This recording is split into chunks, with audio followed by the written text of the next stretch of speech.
Hi everyone, my name's Eimear Morrissey and I'm a PhD student in the School of Psychology here. So I'm nearly finished the first year of the structured PhD in Psychology and Health. So this is I'm working within the mHealth research group for my PhD. So I'm just going to bring you quickly through my first study. So it was a content analysis of the behaviour change techniques in apps for medication adherence. So the problem is medication adherence. It's a big problem, and the WHO reports that about half of the patients who are prescribed medication don't take it. And also, there's a stat there that says non-adherence is costing the EU governments 125 billion and contributing to the premature deaths of nearly 200,000 Europeans a year, which is really frightening, but I got it off the Pfizer website, so it might be a bit biased, but nonetheless, it's a very big problem. So as we've been talking about today, we've seen all the potential there is in mHealth and in apps for different conditions and problems.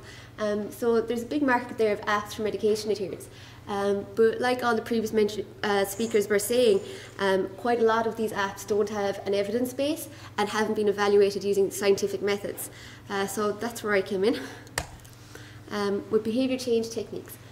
So some of you might be familiar with this, but in the last few years in health psychology, there's been a big push to make interventions replicable and observable. So they came up with this behaviour change technique taxonomy. Behaviour change technique is the smallest active part of an intervention. So it's something like goal setting. Like you can see the example there. The goal setting is to set or agree a goal defined in terms of the behaviour to be achieved. It gives you an example and tells you how to code it. So the latest version of the BCT taxonomy came out in 2013. It's the BCTT V1, and this contains 93 BCTs, so it's no mean task to go coding with it. Also, the reference is there if any of you are interested. So what I did, I identified apps through systematic searches in the App Store and the Google Play Store. So I used terms like medication adherence, pill adherence, medication compliance, reminder, diary, tracker. I think there was 18 searches run in both of those. I got 1,066 apps to start with, and then I screened them all, so quite a lot were duplicates and quite a lot of them were just rubbish that didn't have anything to do with medication adherence.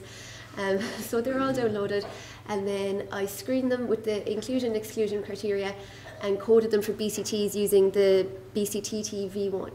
And so 166 apps were eligible for analysis, 52 from the App Store and 114 from the Google Play Store. You can see there the free and paid statistics.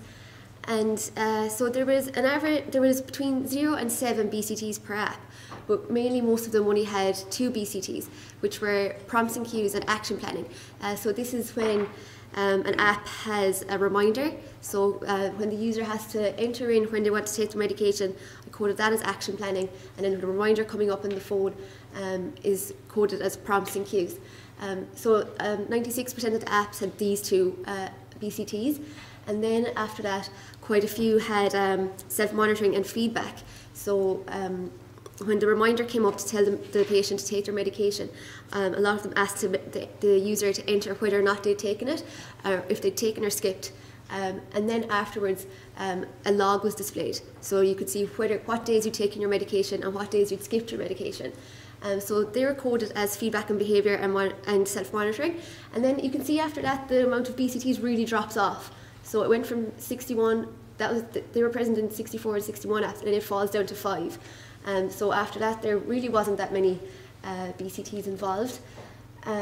So yeah, there's just a total of 12 that were found, that I found altogether out of the possible 96.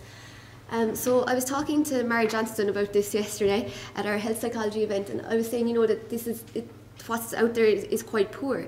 And she said, oh no, you don't say it like that, you say it's a gap, it's an opportunity. So this is a really good opportunity for health psychology to come in and intervene.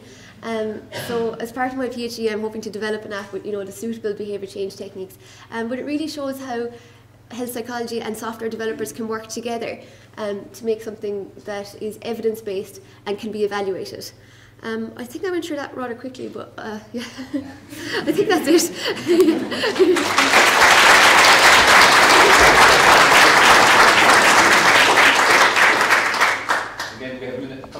questions, if anybody has any questions for Eimear before she escapes. Can I ask a quick question? Yeah, of course.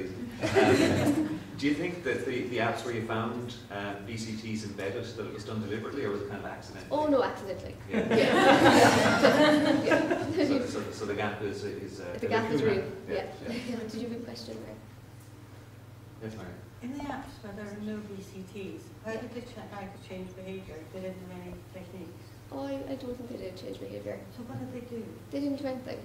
The comment for people at the back was for the apps that didn't have any behaviour change techniques embedded, how did they achieve what they had set out to achieve, which is to change behaviour, but Eimear's response is that they didn't do anything. No, like a lot of them would just literally be like a blank interface. Just said something like enter the name of your medication, and that would be it. Yeah. Good question. What was the most impressive BCT that you came across in the apps? So one that I really liked was social comparison. So there was one app in particular. So you entered in what illness you had or why you were taking the medication, and it would compare you to a population who are also taking the same or had the same disease or taking the same population. So there was graphs, and you could see how you were doing compared to everybody else.